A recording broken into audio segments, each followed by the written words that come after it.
are polling at 1%. Our time is now. As the first signs of light began to emerge over the horizon, more and more people joined us. It was still cold, and it reminded me of the cold months of last winter, when this campaign first started to reach New Yorkers. In December, and in January, and in February, hundreds and then thousands of New Yorkers began to see their dreams and anxieties reflected in this campaign, and wrapped themselves in down jackets and scarves and gloves to solicit petition signatures and knock doors.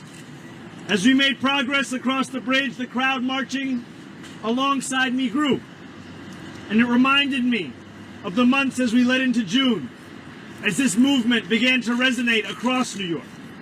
We walked the length of Manhattan then and felt the power of a city waking up to all that was possible. And then, standing at the halfway point, the highest point of the bridge, the sun finally started to emerge. And when the sun comes up, everything changes. Shadows lift off the river, light reflects off of office building windows, and you start to feel the warmth of a new day. That was how it felt when we beat Andrew Cuomo by 13 points on June 24th.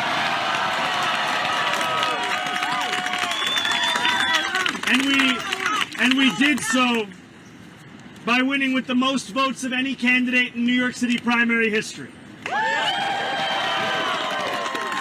And it's how we will feel again tomorrow when polls close at 9 p.m.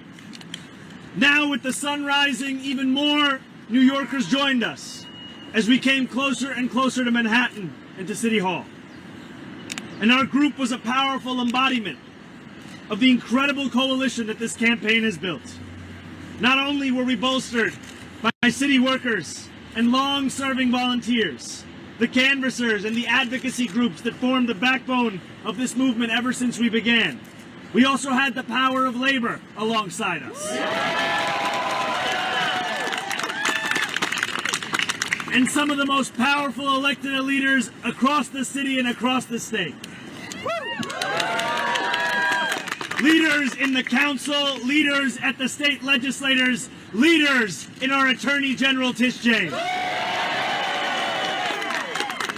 And these leaders, whether they represent the entirety of this city or the entirety of this state, are leaders who have shown us time and time again what it could look like to fight for the future that this city deserves. By the time we reached this borough of Manhattan, the sun was casting its light and City Hall was caught in its glow. When I am mayor, I don't want City Hall to only be a beacon of light once the sun has risen and illuminated it from the exterior. I want to make city government a light of its own, that people across this city feel at all hours of this day. Let them feel the light of City Hall when their late night bus home is faster and freer and safer too. Let them feel the light of City Hall when the clock strikes midnight to mark the first day of a new month and the rent payment that looms doesn't make them feel a pit in their stomach. Let them feel the light of a City Hall when a baby's cries wake them in the middle of the night and they know that they have high-quality childcare waiting for them in the morning. And in a moment of grave political darkness, as Trump goes after his political foes, including Attorney General James, as his masked ICE agents abduct our immigrant neighbors at 26 Federal Plaza, just a few blocks from here, and as New Yorkers in every borough contend with an affordability crisis that he promised to fix but has only exacerbated, let City Hall, with our compassion, our conviction, and our clarity, be the light that our city and our nation so desperately need. Late last night, Andrew Cuomo received Donald Trump's endorsement.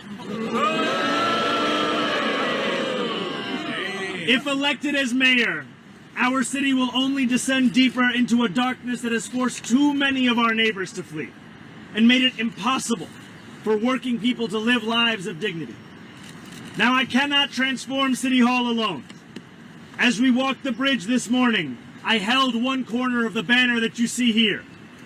But I could not hold it on my own. I needed my partners in labor.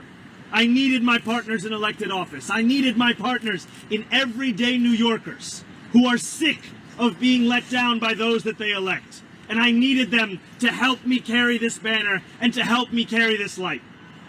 Election day looms, my friends. More than 735,000 New Yorkers have already voted.